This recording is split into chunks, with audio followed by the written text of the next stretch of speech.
welcome to the SinSters podcast. And yeah, I never done a video like this like ever. So do I know what I'm doing? I don't.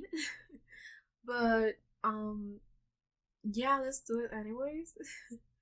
So since it's Halloween season, I wanted to tell you guys an event that happened to me in this summer to me, my brother, and my mom. So let's get started. So in July, me and my brother and mom decided to move to my dad's place for personal reasons, and everything was going well and everything until the end of the month. My dad got sick, so he was staying at a hospital that time, and yeah, it was the three of us by ourselves. So one night, me and my mom are watching Netflix in the living room.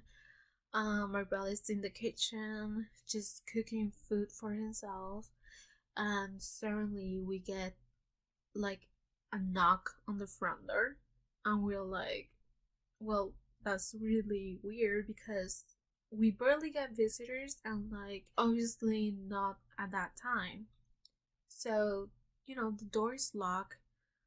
It has a chain lock too. So my mom decided, since the door has the chain lock on, to open the door a little bit just to see who it was. And it was a young guy in the front door, like around my age and whatever. He looks normal and everything. And he asked for a guy named, and no one here has that name. So my mom tells him, no one with that name lives here. So she closes the door and she walks to the living room, and she's telling me like, well, that was really weird. But she still has like this weird feeling. So she decides to like look out the window that is on the living room, because that window, like, our view is towards the parking lot. And so she's looking and she sees the guy in the parking lot, and he's walking towards another guy. Um yeah, they're just standing in the parking lot just talking for like a couple of minutes, and then she then looked that both of them start walking towards our building again, because we live in an apartment. So she sees them walking towards the building, and she's like, okay, something's going on. Suddenly we start hearing knocks again on the door, but this time there are no normal knocks. It's like knocks, but like a lot of them, and like really loud, and like someone really wants to uh you know to open the door quickly or something like that. And then but not only that, we start seeing that they're starting to move the doorknob to see if the door is actually like locked. And at that point my mom is freaking out, I'm getting nervous, my brother is like ready to like fight somebody. So I grab my phone and I start calling the police. Obviously, as I'm calling 911, it's a lady that answers, and yeah, I'm telling her everything that's happening. And while I'm talking to her, I'm looking towards the door, and then suddenly we see a light shining through that little glass hole. And we think is those guys trying to like look inside or whatever, and it's just like, why? That's just so creepy. And my mom is she's still freaking out a little bit. we're trying to calm him down, especially like for her to tell me how the guy looks like the full description, because I actually never saw him. I just know by what my mom told me. So, I'm telling her, like, my mom, like, okay, like, give me the full description and everything. And she's doing it, and I'm telling the lady, like, everything that my mom is telling me. And then suddenly the knots stop, everything stopped.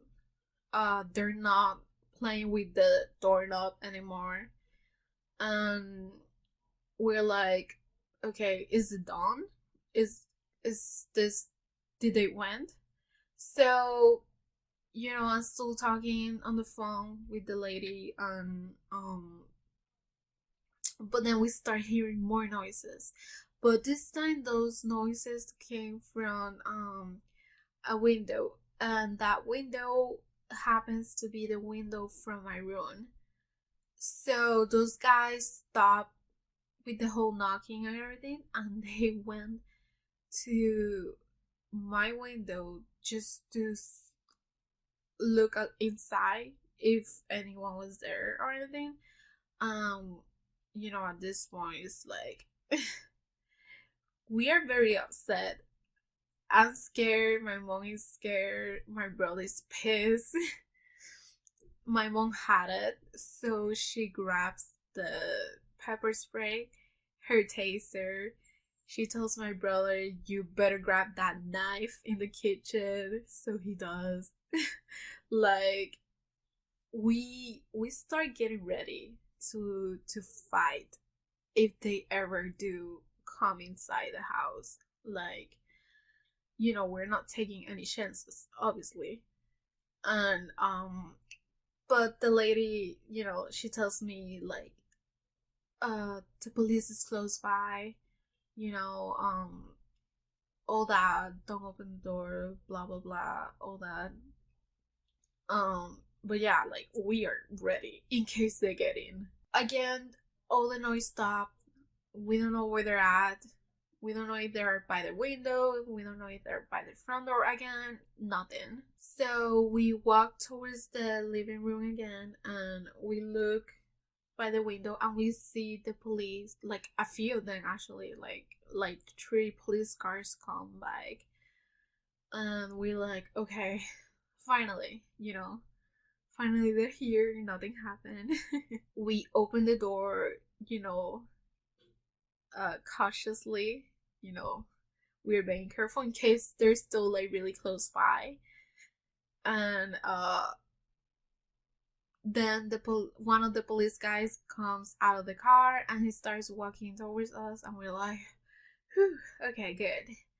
And we started talking to him, and we started like telling him like everything that happened.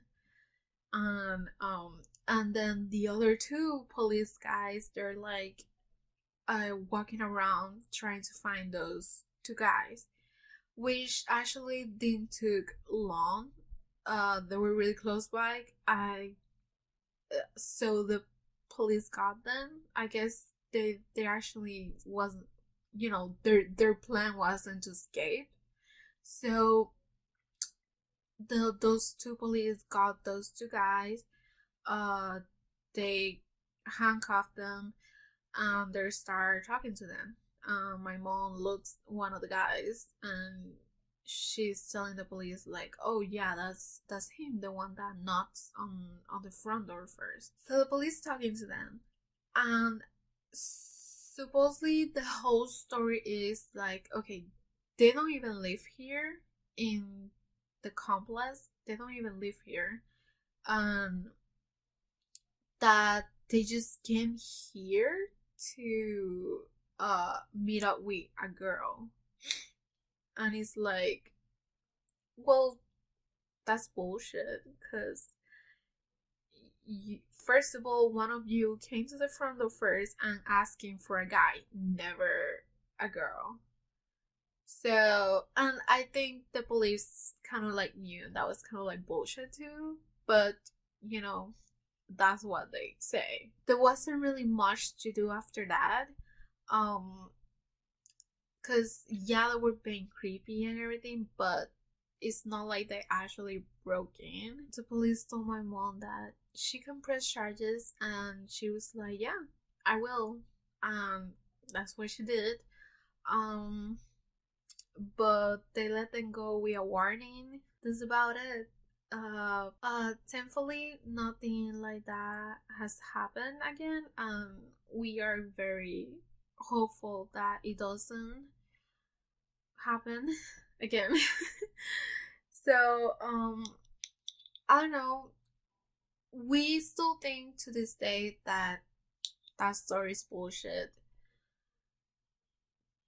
but I don't know. They never, we never like. Well, mostly my mom. She's never seen them again. We don't know if like, I guess I suppose that since we called the police and everything, they just decided never to come here um ever again, which I'm glad.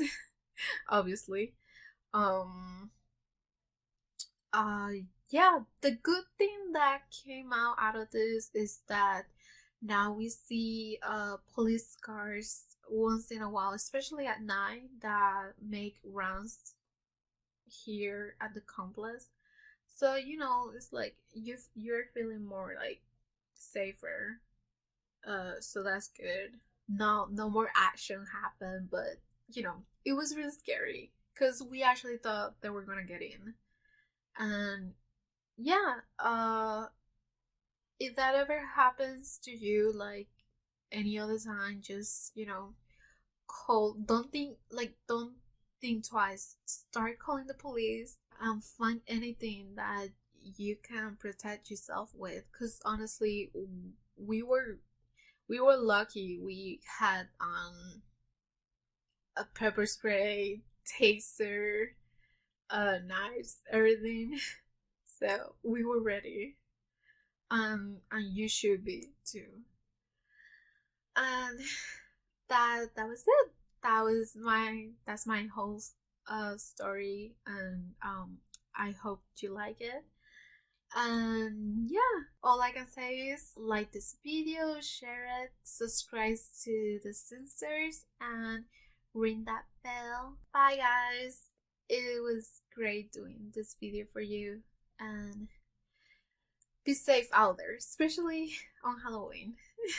Bye.